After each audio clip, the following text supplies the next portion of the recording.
And I think we're live. At least the delay is a little bit. But anyway, I am so excited. Today, I have with me a very special guest, Andrea Stenberg. And she is a social media guru that helps you feel really comfortable about being on lives and social media. But let me read her bio so that you have actually all the cool stuff that she's done.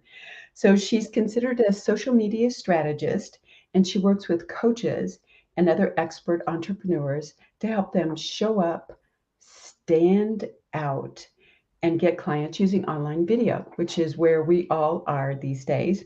She's an award winning blogger, and she's created a social media campaign that generated 1.3 million in 1 year and grew a Facebook page by 361%. Who doesn't want that?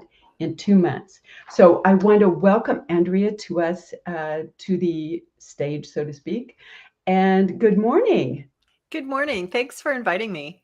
Thanks. I am so excited to have you here. So this topic is something that is so important. I mean, we've been through a period of time in which we couldn't meet anybody face to face, and we started really having to use a lot of social media and lives and those kinds of things. And the cool thing about it is it really expands our reach and who we can get to. The downside is we don't feel so comfortable. So if you when you were talking to people that are just starting out and really trying to figure out what it is that they need to do, what would be probably maybe the top three things that you would tell them? Well, the first thing is if you're doing live videos to market and promote your business, the first thing you have to realize is your first few live videos, if you haven't been doing them, there's probably not going to be a lot of people that watch them live, if anybody. And that's great for when you're practicing, because if it's terrible, few people will see it. And if it's really bad, you can delete it. Like it doesn't have to stay there forever. So this is really great. It's like That is so important. it's like It's practicing so public important. speaking in front of your family or something. You like the first time you do your speech, you practice in front of your kids or your dog or something, like Yeah. you can get comfortable before you have a large audience. So that's the first thing is just, when you're learning, when you're not very good, and everybody's going to be bad at the beginning because it's a new skill, it's something new. It feels unnatural to be looking at a camera instead of another human being. Right. So just recognize as you get started, few people will be seeing it. And then the other thing is you are going to be your own worst critic. Things that you look at, if you look at the replay and go, oh, I stumbled over that word, or oh, I forgot a word, or oh, I forgot to smile at the camera, or I was looking at my face instead of the camera. All those things, most people aren't going to notice them, or if they do, they're not going to care. And you think about when you watch the news, live news broadcast. Those are professional broadcasters. They went to school specifically to learn how to speak live on camera, and they're not perfect. They make mistakes, and everybody's okay with it. So if it's okay for a professional who that's all they do is speak on camera to make a mistake, then you should be kind to yourself and say, you know what? This isn't my full-time job. My full-time job is whatever your business is. This is just a way for me to talk to people. So you don't have to be perfect. You're the only one who cares that it's not perfect. Yeah, and that is a great thing to keep in mind. And I'm an Argentine tango dancer, and I have from time to time videoed myself and watched the replay. And it's funny because I sat down with my teacher, and the things that I pointed out that I didn't like, he was like, that's not what I saw or what I paid attention to or what I focused on at all. And it's so true that we pick up things or maybe focus on things that nobody else is going to pay attention to or notice. And it kind of inhibits us from moving forward because we've kind of analyzed ourselves to paralysis, so to speak. Well, and then the funny thing is, early on in the pandemic, I went on TikTok because I needed something to keep me distracted. And so I started doing some videos on TikTok. And I did one where I was starting to record a video and I sneezed in the middle. And so I just uploaded that, and that got tons of engagement because people can relate to that. So every once in a while, I'll do a little blooper reel on Instagram or something just Yeah, because everybody's done it and everybody appreciates the fact that this isn't perfect and it's not all polished and whatever. And people go, oh, yeah, I do that too. That's so not being absolutely perfect makes you more human, makes you feel more yeah. relatable. I just remember the newscaster who was in his house and he was broadcasting from there. And I don't remember where he was, but anyway, in the middle of the broadcast, his kids come running in, and then the nanny comes in afterwards. And everybody's like, oh my God, that's real life. That's what it's like. And it didn't have a negative impact. In fact, it went viral because of that. So, Yeah, yeah, because I think it that, was charming and it yeah, was funny and everybody's had something like that happen. we can all relate. Absolutely. So, and I really like the first point that you made, and that was about when you're first starting to do this, you probably don't have a big following. And oh, by the way, if you don't like it, you can take it down. I mean, that's the thing that really I think for a lot of us is that it's not going to be there forever. You can take it down, you can do whatever you want with it. So, yeah, that's really And great. even if you leave it up, like, if you keep doing live videos, like, it's gonna move down lower and lower in your feed, and very few people are gonna go back and watch every single one of your videos, Yeah. especially if like, if the next year you commit to doing 1 video a week, at the end of a year, there's gonna be 52 videos. There is nobody who's gonna go back and watch all of them, and if they do, they're probably so much in love with what you do that they won't care if it was terrible. But really, nobody's going to do that. So it's, as I said, you're going to be your own worst critic. I know I am. Yeah, And I've absolutely. had, I have some business colleagues who sometimes I'll ask for feedback on things, and there's one that I thought was bad, and everybody's like, "Oh, that was amazing, that was so good," and it was just because, like you with your tango dancing, I was nitpicking on the little things Yeah. that I did that other people didn't notice. Yeah, and I think those nitpicky things a lot of times, or the things that we think are, as we've talked about a little bit, that you don't like or that you think are really bad, actually are what make us human and approachable, because nobody's perfect and it's hard to really connect with somebody who is perfection all the time, right? Especially if you're in business or a coach or any of those kinds of things. So, yeah, Yeah, well, I know there's a few people I see who are professional broadcasters who are now teaching people how to, do live video. And I do think sometimes you feel like, oh, but you have all the fancy stuff and and I can't do that. yeah, And like I always say, if I can do this, anybody can do it. Because I made all the mistakes in the beginnings. Like seriously, if there's a mistake to be made, I did it because I was teaching myself and figuring it out. And so yeah, if I can learn how to do this and grow my business with video, there is literally nobody who can't figure it out. yeah. And do you have a recommendation? I know you said, starting out to at least go on once a week. Is there a particular place that you like better than another, or? I mean, it really depends on where you are already active. So, for example, Instagram is a really great place for video and they're really pushing video. But if you would rather have a root canal than be on Instagram, then don't do Instagram. Now, one of the nice things about Instagram is it is absolutely designed to be done on your phone. So you can, take your phone, hold it up and talk, and that's okay, and that's how you're supposed to do it. And it's better if you have a tripod or something, you can put it somewhere that's Right. still, but it doesn't matter. But you can even do that on Facebook because Facebook can be the horizontal video like what you and I are doing now, but it can also be vertical video, it can be square video. It doesn't really matter at this point. So it's really, where is your community now? Where are you currently active? And start there. Yeah, great recommendation.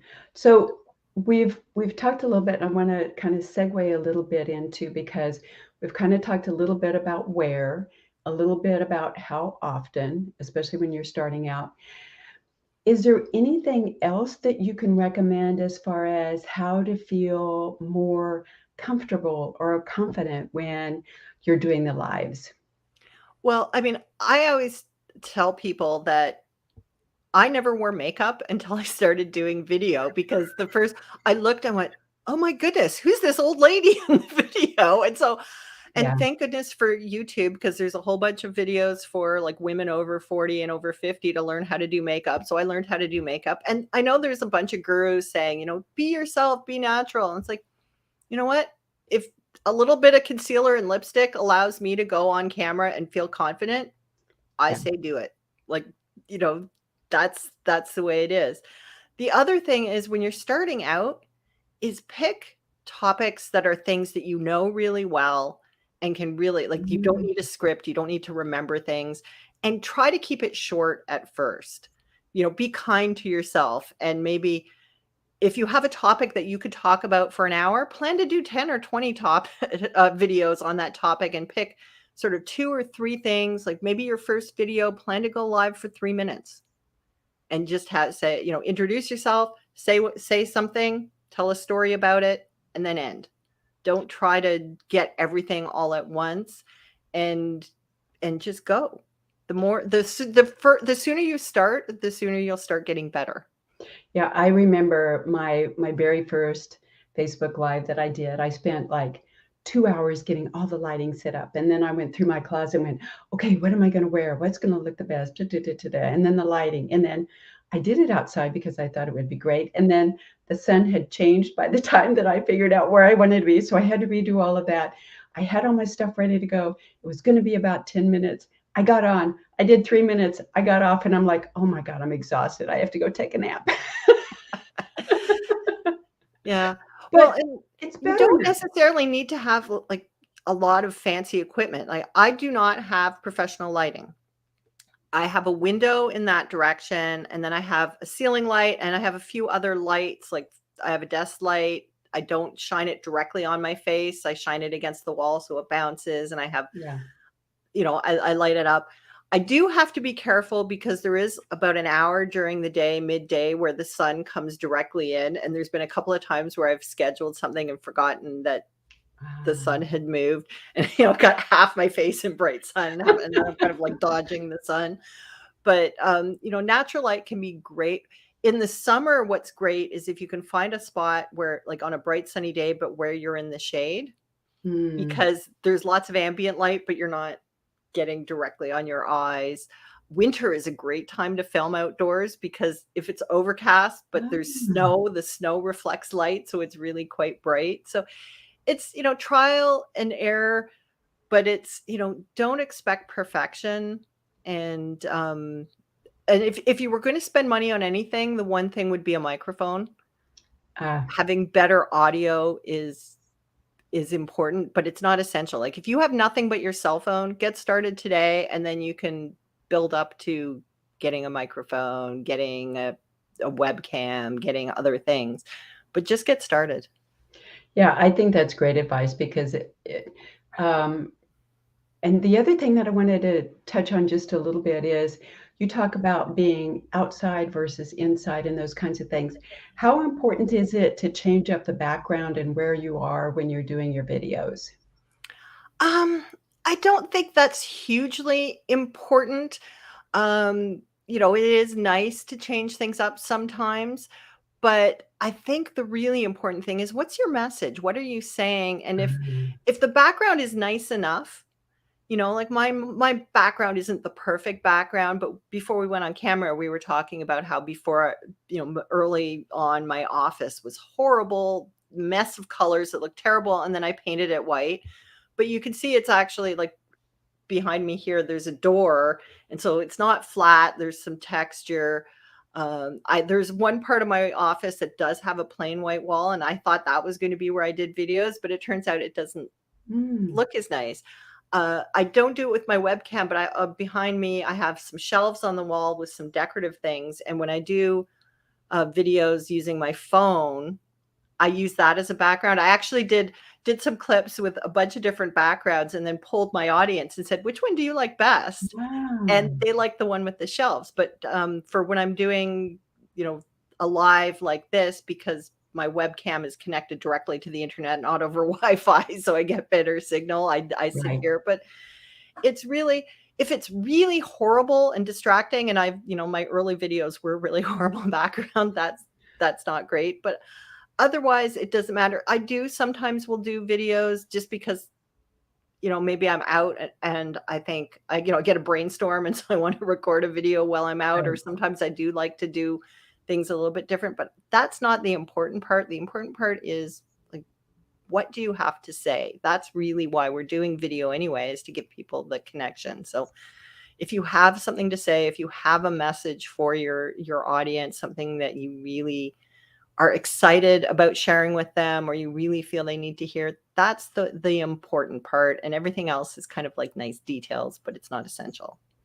I like the fact that you talked about some of the videos when you do them are spontaneous. I know when I first started out, I wrote out everything and almost had it like a script. And what happened when I went to deliver it was not that engaging because people were like, oh, well, it didn't seem like it was as interactive or something that was coming from the heart or from me.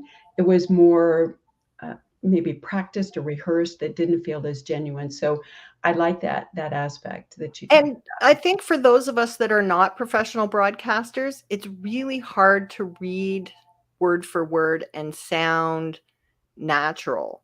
about. Yeah, And so, because I did that too, I would write the script out and I would actually tape it underneath the camera so that, and it did not sound natural. Now, what I do if I'm doing a longer presentation, I will maybe jot down some of the main points that I want to make. And if there's a statistic or something that I absolutely need to get right, I'll write that down. But the rest, I like to make it sound conversational. And again, I'm talking about subjects that I know quite well, so I don't need that confidence of writing it out word for word. But you're right, it's most of us do not sound natural when we read word for word. yeah. And I think that's a great point. Pick something that you know well, that you can just speak extemporaneously, just, boom, whatever. If you meet somebody and they ask you a question about that, you don't need any kind of script or anything. It's already all up here and just boom, out it comes. So And great tip. the other thing about that too is sometimes people worry, I'm going to run out of content. But I think we all have experienced where you hear something and then you hear it again, and it isn't until the third or fourth or fifth time that it Mhm. finally sinks into your brain and you're like, oh, I understand it. So if you have some topics that you talk about, doesn't mean you can't, if you did a video a month ago or 2 months ago or a year ago, doesn't mean you can't revisit that topic, Right. because maybe you'll speak about it in a slightly different way, or you'll have a different story that goes with it, or just it'll be the right time for that person, or you've got new people who've Mm, found you and they didn't go back and watch all your videos from a year ago, and this will be the first time they're hearing it. So don't be afraid to revisit topics. great. That's fabulous. I want to be respectful of our time, but I also want to let our audience know that you have a fabulous gift. And what I will do is I'll put that in the post so people can download that. Do you want to chat just a little bit about what that is? Yeah, it's called The 7 Secrets to Magnetic Live Video. And it's about how to get the courage to make live videos that really connect with your audience. So there's some tips and strategies for making your live videos better so that you can feel confident that you're providing the best value for your audience. It's not a long read, and it's some practical tips. It's not just strategy and airy fairy. It's some really practical things that you can do when you get started. So you can download it and start today planning your next live video. Yeah, I took a look at it and there's some great things as far as things that kind of helps me remember when I'm doing this because I've done these for a while, but still it's nice to kind of have that little refresher and look at those things. The other thing that I would recommend is I'm going to put your website on as well. go poke around there. She's got some great blogs about some stuff as well, and just some really awesome content that, especially if you're in this space and you're doing this stuff, it's always nice to have somebody who's an expert give you the how to, so to speak, in a very easy and approachable way. So Thank you for that. Yeah, I've been blogging for a long time. So yes, there's a lot of information on my website. great. Well, it's been so wonderful to have you here today. I'm really excited that people are going to be able to share and use this information. And thank you so much for being my guest. Well, thank you for having me. It's been fun. Great. And we will say goodbye and see you guys next time. Remember, she's got that freebie. Download it and play away. Bye bye.